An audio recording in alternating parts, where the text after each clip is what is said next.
Thank you for joining us and welcome to another edition of Answers Network.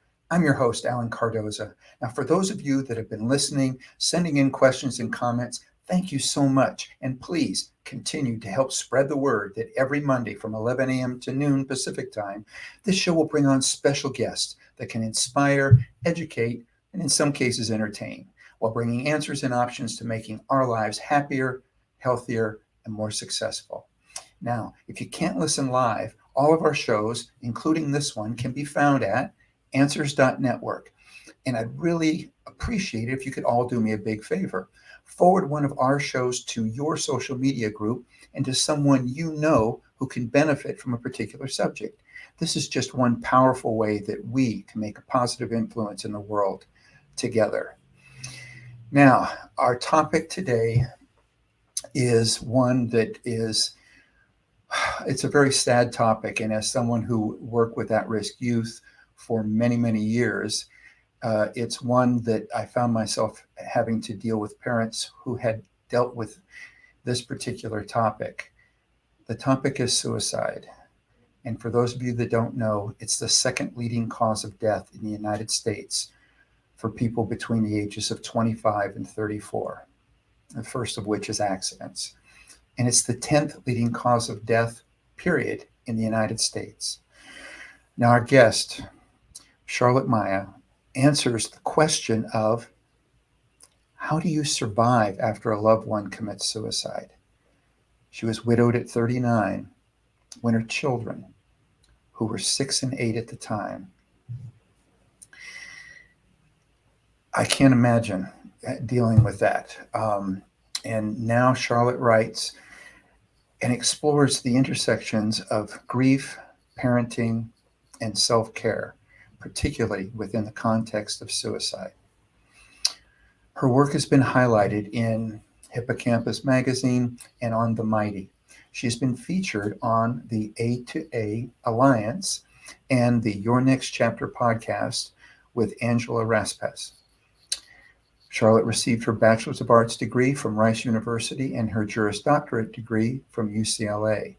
And she is the author of Sushi Tuesdays, a memoir of love, loss, and family resilience, where she brings light and hope to things most of us are afraid to talk about. Charlotte, welcome to Answers Network. Alan, thank you so much for having me on the show. And first, I just want to thank you. You're sharing with the world such a deeply personal and painful part of your life. But I know that you're doing it in the interest of helping others cope with their own loss. And I just think that it's just an incredibly heartfelt and wonderful thing to do to help other people. So again, thank you for that. It is my pleasure to be here. Thank you so much for having the conversation. Like you said, suicide is the 10th leading cause of death in this country and second for the age demographic, 25 to 34, but we don't like to talk about it. And the one thing we know helps is talking about it. Exactly. Now, when I was reading when I was reading the book, but I also read that the title Sushi Tuesdays comes from your deciding to take one day a week just for you, which helped you process and handle your grief. My thought is, tell us about how that first Sushi Tuesday went, because it just must have been difficult. Yeah, that's exactly right. Sushi Tuesdays really is about self-care. So I had a yoga class that I really liked on Tuesdays. And then my therapist had a recurring slot open up also on Tuesdays. And so Tuesdays became my day just for me. I called it my Charlotte Shabbat. I dropped the kids off at school at 9 or so. And then, I had to pick them up at whatever it was, 2:30 or 3 o'clock. But when you are a single parent 24/7, that 5 hours is solid gold. And I worked the other days of the week. So Tuesdays were my day just for me. And so after I dropped the kids off at school, I would think, do I need to crawl back into bed and cry? Because that's real. That's allowed. Do I want to go for a walk? I'd never made appointments with anyone, not even coffee with a friend. I didn't see I didn't see lawyers or accountants or any, I didn't even do laundry on Tuesdays. It was my sacred time. What does Charlotte need for her own self-care and healing? And sometimes I would take myself out to lunch, to sushi. Like I said, the kids were little, so they didn't really care about sushi. So that is how my Sushi Tuesdays sort of morphed over time. It became such a sacred day for me that my closest friends didn't call me on Tuesdays, not because they didn't care, but because they knew that that was my time. It was just a very clear boundary for Charlotte, taking care of Charlotte. Well, and I think the reason that I brought this up first, and why I was so moved by the book is that it talks about self-care, and I don't think that many people realize how important that is.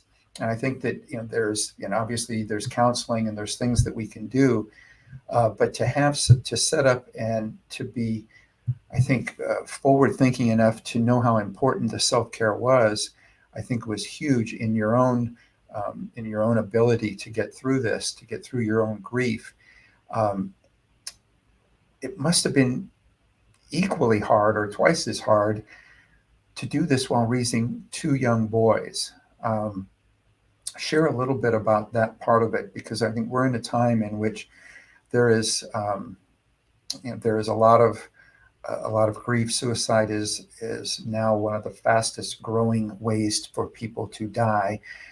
And I just read that in Canada, they are trying to set up a new law that essentially legalizes it, or somehow like normalizes it, that it should happen more. And the first thing that I thought is that they are not taking into consideration anything about the people that are left behind.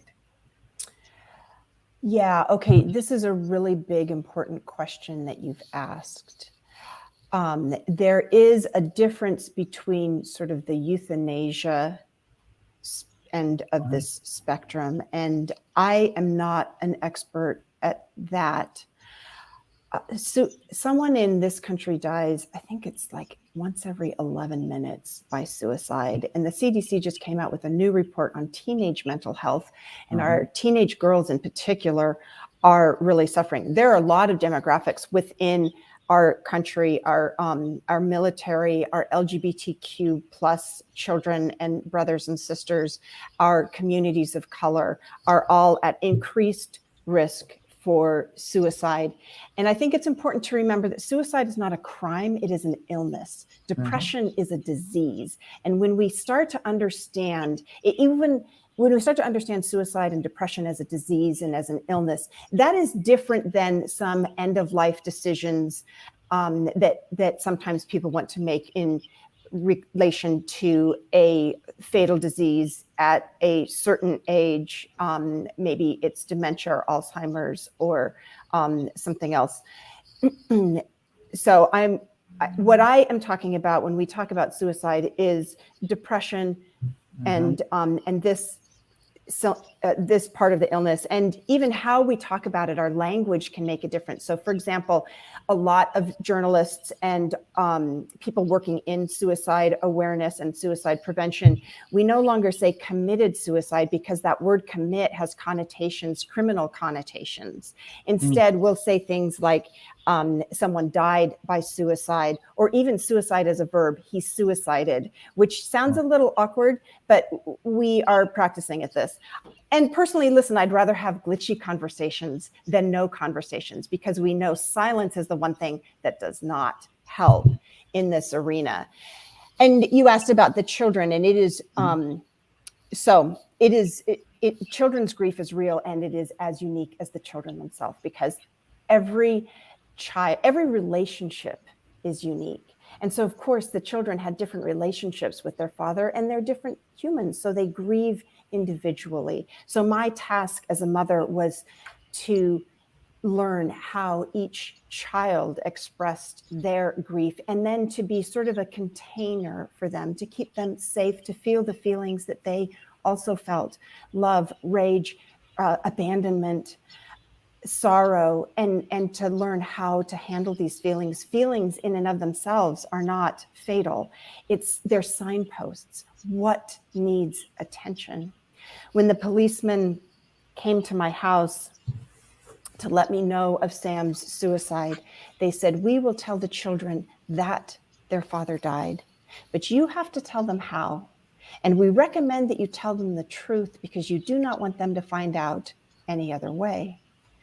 And at a time when nothing made sense, that made sense to me. So honesty and transparency have really guided our journey forward. And when they were little, I used little words: dead, daddy, sick, sad. I didn't say passed away. I didn't use euphemisms. We didn't lose daddy. That's so confusing for children. But to tell the truth in a way that makes sense to them, using words that they can understand, even though it is impossible to understand as a 6 and 8-year-old. And even I was 39, it was impossible for me to understand as a 39-year-old how Sam could have lost his way and how I could have been widowed to suicide. It made no sense to me. So yes, it is very confusing for all of us, and I think in particular for young children. But we can't solve the problem of suicide by not talking about it, by pretending it happened some other way. And so that honesty and transparency have really guided my journey with the children and in general. You know, in one of the most heartfelt things that I read while reading your book and then researching your situation and some of the things that you've written. But I read that one of your sons said, "Daddy would rather die than go to my soccer game." How did you deal with that? I mean, it just breaks my heart to even say it. Yeah. Yeah, it never stops breaking my heart, to look at my little 6-year-old, and he was so confused. And when he said it, it was a question: "Daddy would rather die than go to my soccer game?" It just makes no sense. And I think it's important to acknowledge that it doesn't make any sense. There are pieces of it's not logical. And again, that's where it's very helpful to understand suicide as a disease. It is not logical. It is not rational.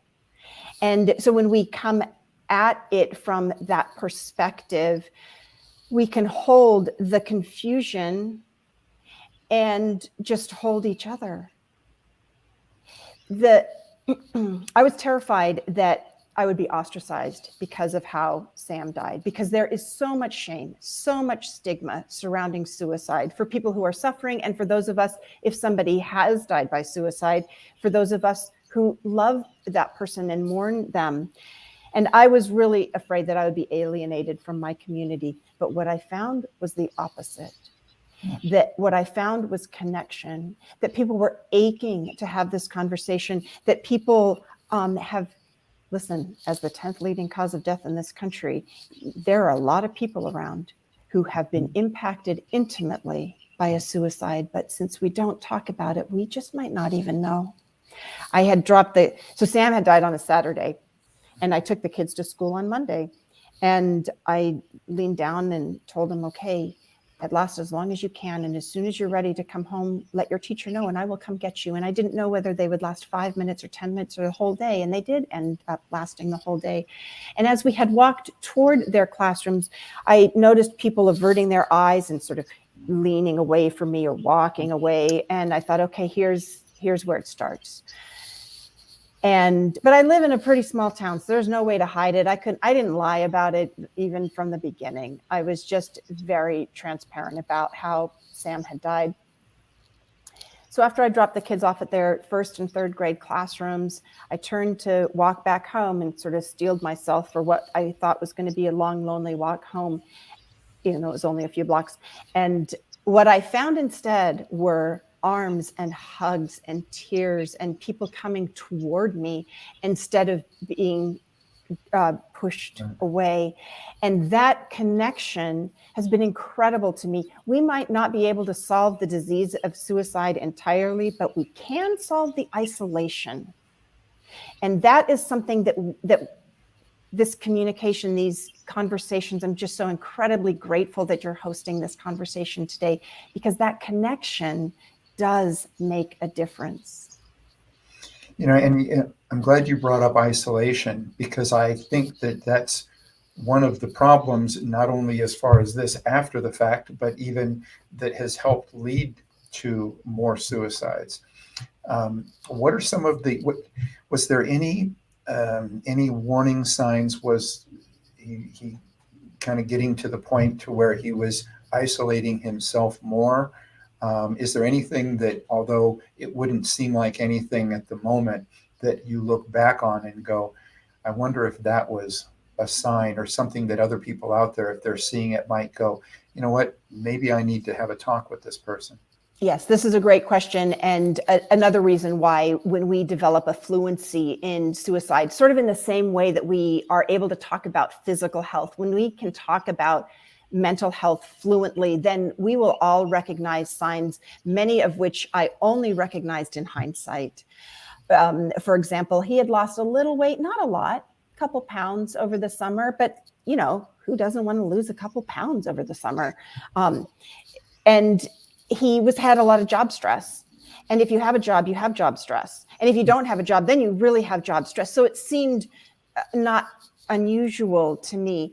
Something that I also recognized in hindsight, he had our will and trust out on the counter the night before he died. And now, I was a trust and estates attorney. So I reviewed wills and trusts and end-of-life documents routinely, and it didn't freak me out because I was used to it. And in fact, I had been wanting to revise our own documents, because what they said was everything goes to our firstborn and any other child we have in equal shares, but I hadn't named that second child, who now we had, by name. And so I wanted to review those documents and revise them to include both children by name. I didn't even ask him why he had them out. What if I had? What if I had been a criminal attorney or a civil litigator or a CPA? Would I have thought about it differently? And so having these conversations, then we start to know, okay, you know what? It might be normal. He might have been looking at it to see, let's include Danny and Jason by name. But instead, now I believe that he was looking at it to make sure it was already good enough. Yeah. So when we talk about these things, those are some of the things that I would have known. Sometimes people also will, if something seems off, just ask. There's a fear that if we ask if somebody is afraid, if we ask somebody, are you afraid you might hurt yourself? Are you feeling suicidal? We are afraid that we are going to put that idea in their head.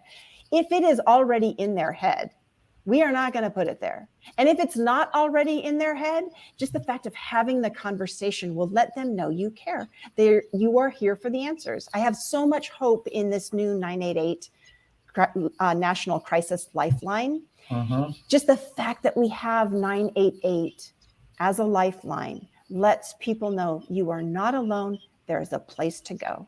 You can call, text 24/7. We didn't have that. Well, actually, we've only had it for a year, and we didn't have it in 2007 when Sam died. Well, let's talk a little bit about that. Share a little bit about that, because I think that there was a lot of people. I recently mentioned something about that to someone, and they said, I've never heard of it. So share a little bit about that. If anybody's out there that it may be something that, that it'll be good if they know about it. Yeah, it's just like 911, but 988 for mental health crises, and you can call it or text it 24/7. And if anyone themselves or himself, herself is suffering, then yes, call or text. If you're worried about somebody, call or text. These conversations, communication, dialogue, this is what makes a difference and brings us in community together, in connection, that we find each other. And that's everything. Humans are social creatures, and the brain is a social organ. So when we know that about ourselves, and if we know that depression and suicidal ideation are diseases of the brain, then now we have a step forward. Well, in your blog and in the book, you talk about and you write about a lot about therapy.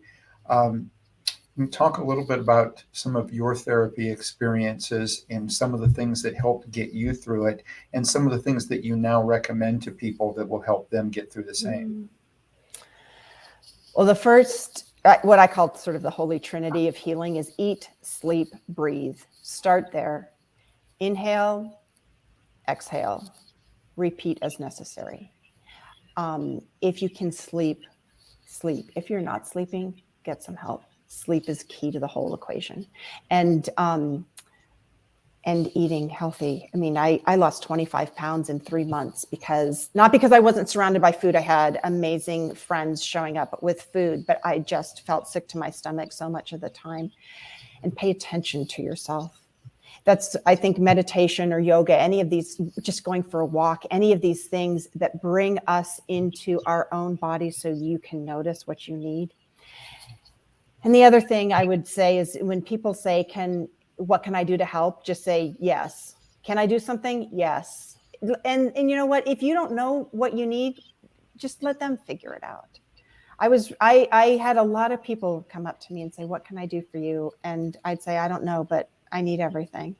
And people are amazing. Everyone has a gift. So say yes and let them help you. Somebody sewed a blanket back together that one of my kids had shredded in a fit of rage. It was his favorite blanket, and he shredded it because he was so angry and hurt. And then he was devastated that he had just shredded his lovey. And a friend of mine is a really gifted seamstress, and she sewed it back together.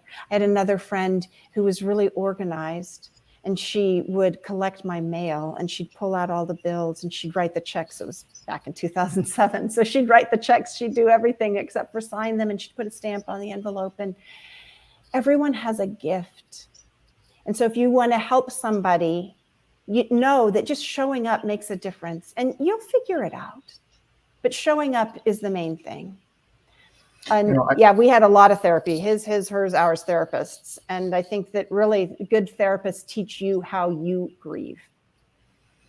And I love how you answer that from the standpoint that a therapist isn't just the person that you go to and you sit and you talk to in an office, that you were surrounded by people that were providing different forms of therapy, whatever it was that you needed or whatever it was that seemed to feel right at that moment. And I think that's a really beautiful way to put it, because therapy doesn't just come from somebody that sits across the desk. It can come from so many places. And I think it's important that people realize that. So that was I really like that. It drives me crazy when people say time heals all wounds. Time doesn't do anything by itself. It just ticks. What time does is it gives us the opportunity to heal, but you have to do the work. It doesn't happen by itself, and it doesn't end at a certain time. There's no expiration date for grief. Like, there's no date on which you can go, done, check, I'm finished.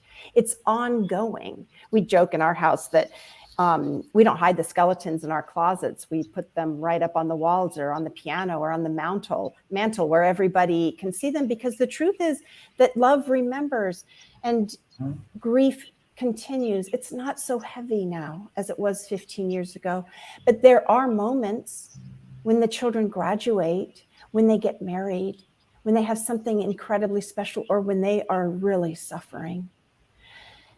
And those are the moments when the grief comes right back. And so it's important to do the work, because it's still going to be there. When I, one of my dear friends whose father had taken his own life when my friend was 10 and his brother was 8, told me, Charlotte, grief is like a heavy sandbag at your feet.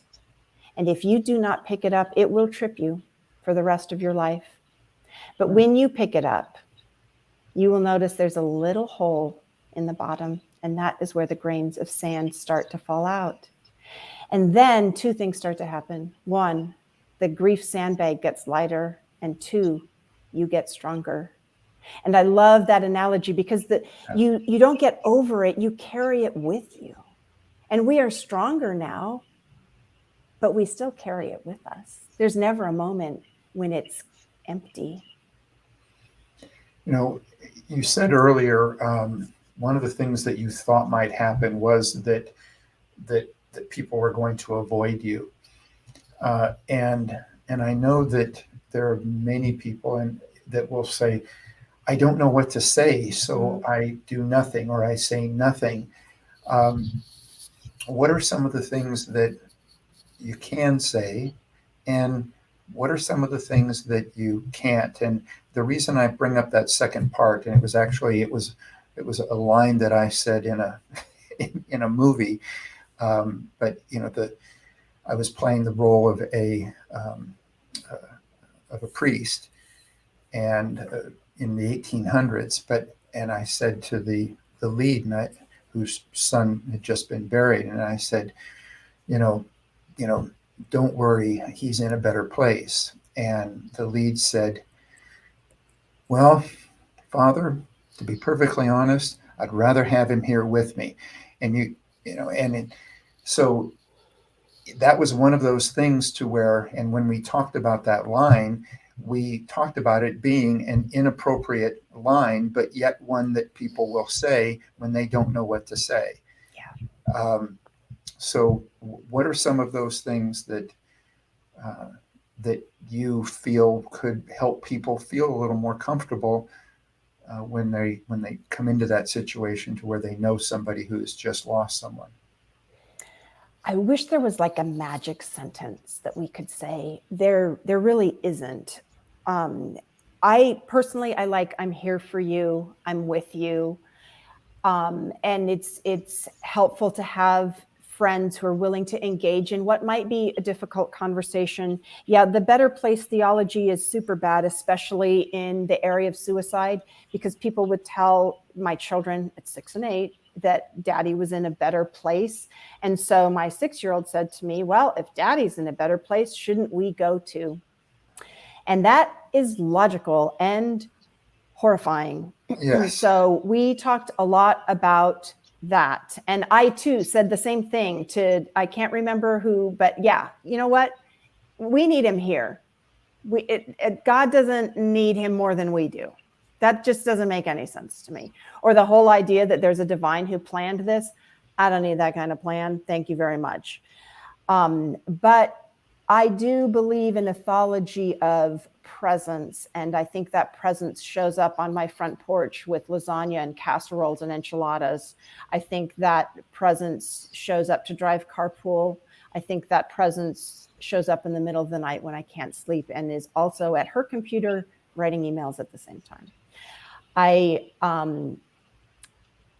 Those were things, the plan is really upsetting. I don't need someone who planned the death of a good and kind man. One of the things about suicide is the shame and the stigma threaten to reduce someone to the last moments of their life. And that is so unfair.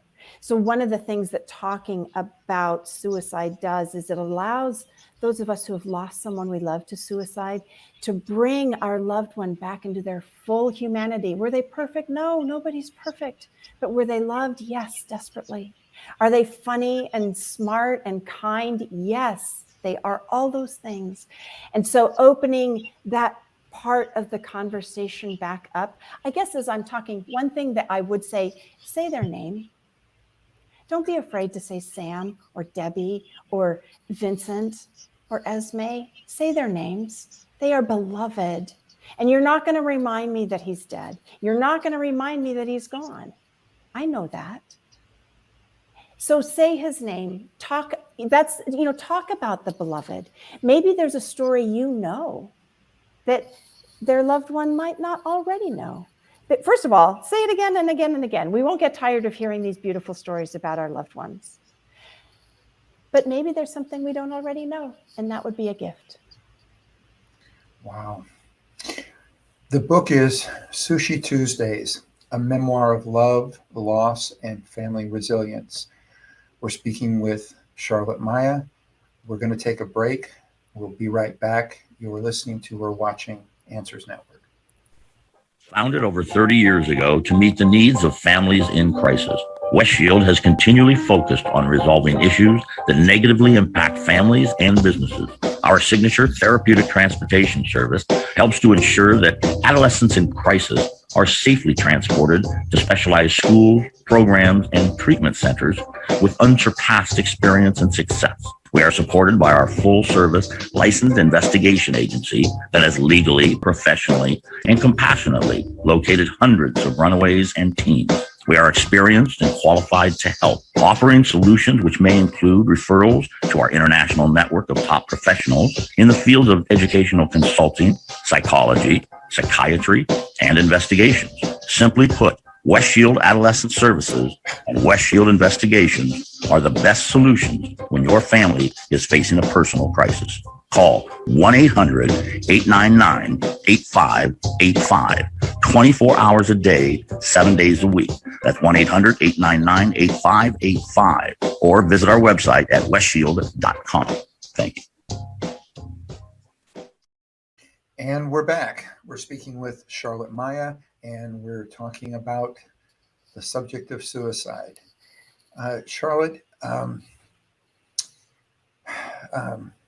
what did your grief teach you about motherhood? I mean, you were thrown into this at a time, again, for those that are just tuning in, when your boys were 6 and 8. How did that, what did you learn that you might not have learned any other way?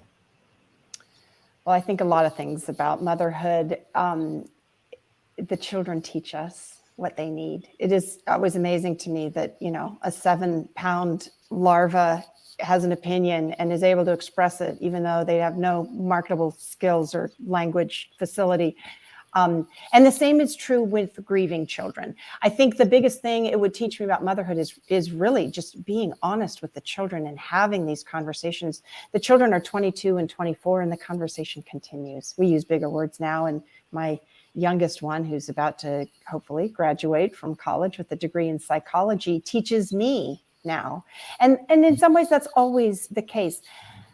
There were, we used a lot of 4-letter words after Daddy died, and I won't say them here, but you know what they are. And one of the things is, those are just words. And sometimes we need little words for big feelings, and that was okay. But I can't save you from the principal if you use them at school. So, teaching the kids about that and learning some, they come in their own time. One of my kids refused to say the D words, dad and daddy, for years. And to be patient with that process. The other one, of course, naturally, if you have 2 or more children, they will have at least that many opinions. Then the other one wanted to talk about dead daddy all the time. So finding the space for each child. Parenting children in grief in some ways it's just the same as parenting children through all the other things that they go through. Just being open and humble. I always say, if your first child didn't humble you, the second one will bring you to your knees, because they come as they come. And just with everything else in parenting, being open, willing to learn. If the first parenting book isn't the right fit for your kid, get the next one, get a different therapist, find the one who gets it, who gets your kid, who gets the struggle that's happening in your own house. Because as many children as there are that many unique and beautiful and heartbreaking ways to be in the world. So I think it just, opened me up even more as a mother, more patient. And, we can laugh about a lot of things. Life is funny, and it's okay for it to be funny. It's okay for us to have joy. Daddy would want us to have joy. If he had been in his right mind, he would have had a whole different perspective. It's a great point. Now, do you think there's a difference between grieving a loved one's death, if they're dying from old age or health-related illness, something that all of us will go through at some time in our lives, and that, or a loved one whose death is from suicide? I do think that suicide has its own sort of shade of thorny. But it's similar to a lot of other deaths. And listen, there is no better or worse in this space. It all stinks in its own unique way. There is a guilt with suicide that is especially sticky. It was much easier for me to forgive Sam his suicide than it was for me to forgive myself. I think that, there are a lot of deaths and sudden deaths after which we feel a lot of anger and rage. I think that is certainly true with suicide. I think that the complexity comes from the guilt, and it's so out of order. It just feels so out of order. Both of Sam's parents were alive when he died, and it's impossible, but it's not impossible. You just said you had more difficulty forgiving yourself. What do you mean by that? Well, as we were talking about before, some of the warning signs that I didn't know were warning signs. And it's this like cyclical game that is so tenacious. Like, what if I had said something different? What did I say? What didn't I say? What didn't he say? And whenever I talk about Sam having made a mistake, what I mean by that is he didn't ask for help. One of the things my therapist and I talked a lot about, she would say over and over again, Charlotte, you are 100% responsible for your 50%, but you don't get Sam's 50%. You don't get the children's 50%. You don't get anybody else's 50%. You just get your 50%.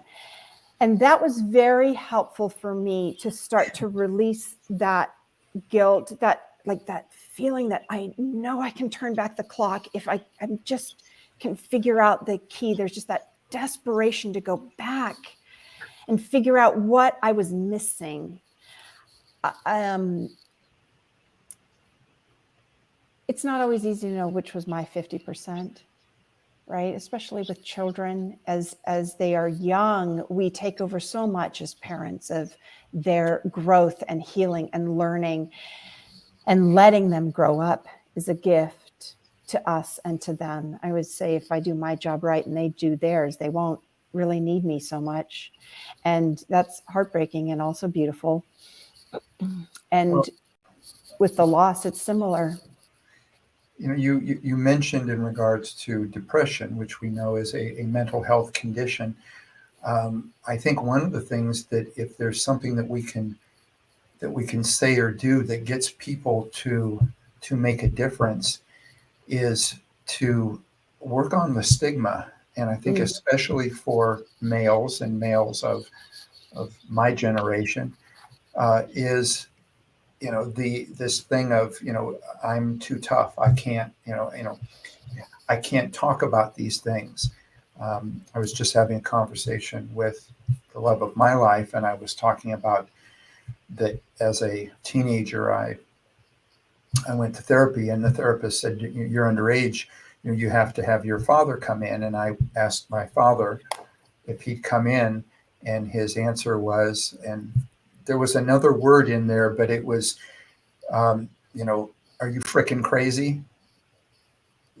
We don't do that. And so what are some of the things that we can do to deal with the stigma for people to understand that, as you said, it is a disease, it is not a weakness, and it's something that if we can have somebody to talk about it to, that there's a much better chance that we're going to find a way to get through it. Yes, I think in understanding that it is a disease, it is, it's not an epic fall from grace. It's not a character flaw. It is a disease like any other disease. And we can learn to talk about it, just like we talk about diabetes and cancer. We didn't used to say the C word, cancer, out loud either. Mm-hmm. And now that we do, there's more research. There is more resources dedicated. And the conversation is what we know especially helps. There was an article, I think it was in the New York Times just this weekend, about having conversations, just reaching out. I'm here for you. What do you want to talk about? Showing up, going to coffee together, and having a heart-to-heart is healing. David Brooks had an op-ed also in the New York Times a couple of weeks ago about a friend that he had lost to suicide. And it's a beautiful article. I recommend it. And he talks about that his friend had asked for help. And so his friend's spouse and children, and David Brooks also is a friend, they were able to be with their friend in this fight. And ultimately, the friend did die by suicide, which is horrifying. But as David Brooks says in the article, the one thing I didn't feel was regret, because he was able to show up for his friend. So having these conversations, we might not be able to stop the disease of suicide and depression altogether, but we can address the isolation. Sam had a cousin who died from breast cancer about a year after he died from suicide. And at Carol's funeral, one of the other cousins was really angry and said, you know, Carol was fighting for her life and Sam just threw his away. And it made me so angry because as I said, Carol had chemo, she had doctors, she had therapists, she had women showing up with casseroles and driving the baby, their little boy who was 3. So he wasn't really a baby, but he was very little, driving him to preschool and babysitting and driving carpool. And Sam was fighting just as hard, but he was fighting alone. Let's not fight alone. And you are right. There is a gendered component to suicide, and 3 times as many, I think this is still correct, 3 times as many women attempt suicide, but 3 times as many men die from it. So, and this is not true for all men or all women, but we can all have better conversations. Let's let each other know how we're really doing. Not just, I love pictures of the kids and the holiday cards, but, you know, let's flip it over and see what's behind that, because we will find connection and community. Now and again, for everybody, you know, if you get a chance, you know, check out the book, because the book goes into very great detail, as well as there are times in which there's humor, there's times in which it really talks about love and resilience. So you can do that. But now I read that, so you started with a blog, and was that one of the things that you did specifically for your own grieving, so that by having this blog, was it a way to communicate and get these feelings out there, which I guess later on you eventually used the same title and that became your book as well? Is that right? Yes, Sushi Tuesdays, the blog, turned into Sushi Tuesdays, the book. I would say, to be honest, people say, oh, the writing must have been very therapeutic, but I had a therapist and that was therapeutic. For me, the writing became a matter of craft, learning how to, I was an English major and a lawyer, so I'd written a lot of things, but really learning how to write about something that is so tender and to do it in a way that was accessible. And so the writing piece for me was really a matter of craft. I hired a book coach. I ran the blog for several years and I published every Tuesday. And at the end of several years, I had a whole thick notebook worth of posts. And as I started to read it, I could see that it wasn't a coherent narrative, but I didn't quite know how to get there. So I hired a book coach, and several drafts and several years. It took me 10 years to write this book. So it was really, I felt like this was a story that was demanding to be told, and it really wouldn't let me go until I had told it. And now that you've told it, and now that the book is out there, and because you had the blog, did the blog also enable you to connect with other widows or victims in general of suicide? Yes, spoiler alert, I accidentally fell in love again with the most eligible widower in town. And when I started the blog, Tim and I talked about what that would be like, because they are intimate stories of what grief looks like. And it did involve our children, you know, breaking Legos and, you know, rules. And we decided that if by sharing my story, I could help just one person, then it would make a difference. It would be worth it. And after I published my first post, I think it was within 48 hours, I got an email from a friend of a friend who said, Charlotte, my twin brother has recently died by suicide, and I am so grateful for your writing because there is hope and I'm not alone. And she was my one. And everyone since then, everyone makes a difference. Now, one of the things that you talk about in the book, that you went through a period of time feeling frustrated with God following Sam's death. How did you come to reconnect with your religion despite the anger that you were having at that time? Yeah, I was really angry at God, which turns out to be, if God is your thing, it turns out to be a pretty safe place to put mad. And as I told a friend of mine, I'm not really on speaking terms with God anymore because I did what I was supposed to do, and tragedy happened anyway. It didn't make sense to me that a loving God would let this happen. So I really wrestled a lot with my faith. I called God a lot of names, some of which, none of which began with Father, and some of which began with Mother.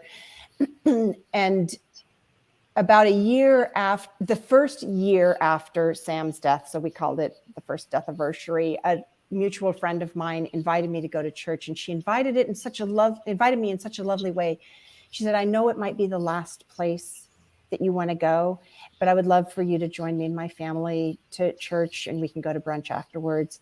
And as soon as she issued the invitation, I knew I was safe, whether I said yes or whether I said no, that my relationship with her was intact. And then I realized it really was someplace I wanted to go.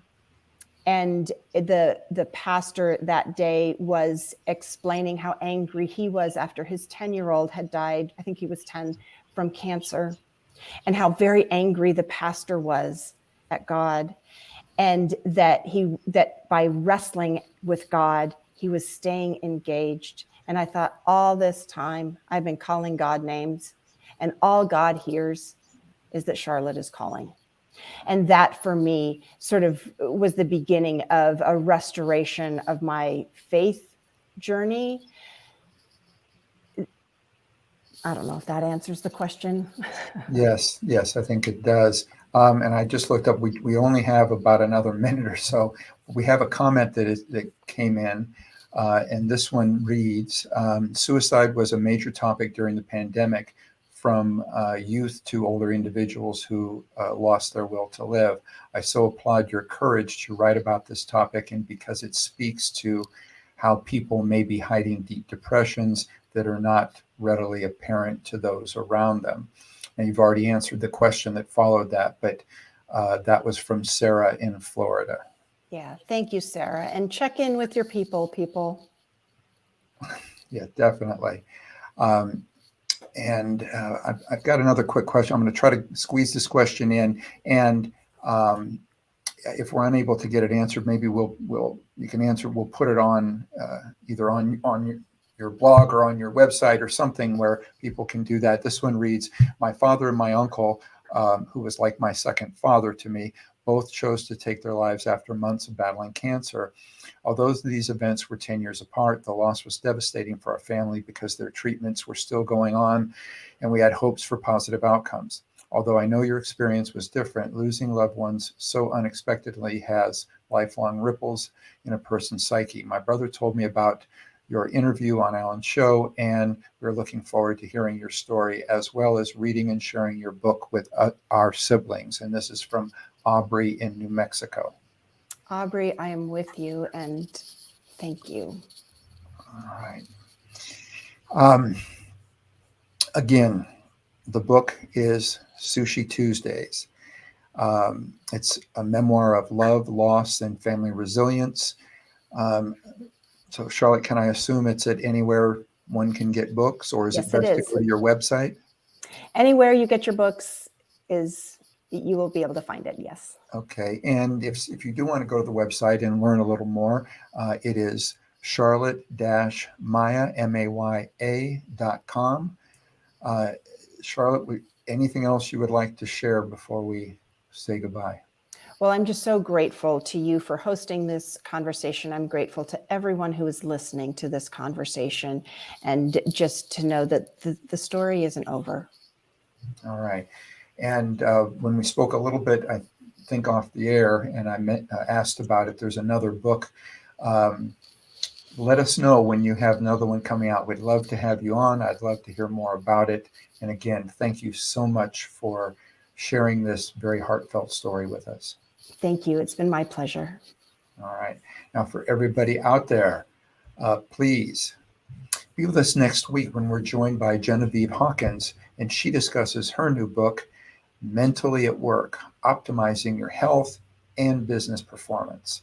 And please visit our archives of past interviews at answers.network, or you can subscribe to the show through Apple Podcast, iHeartRadio, Spotify, SoundCloud, YouTube, Rumble, Spreaker, and so many more. And please, if you like what you hear, go to the site where you listen, leave a review, because it helps us reach more people. And I want you to know we greatly appreciate it.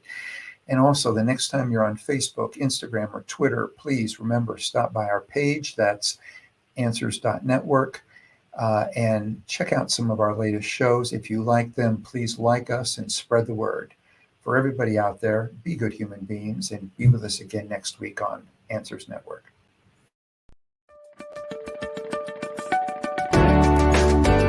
You're listening to Answers Network with Alan Cardoza, only on LA Talk Radio.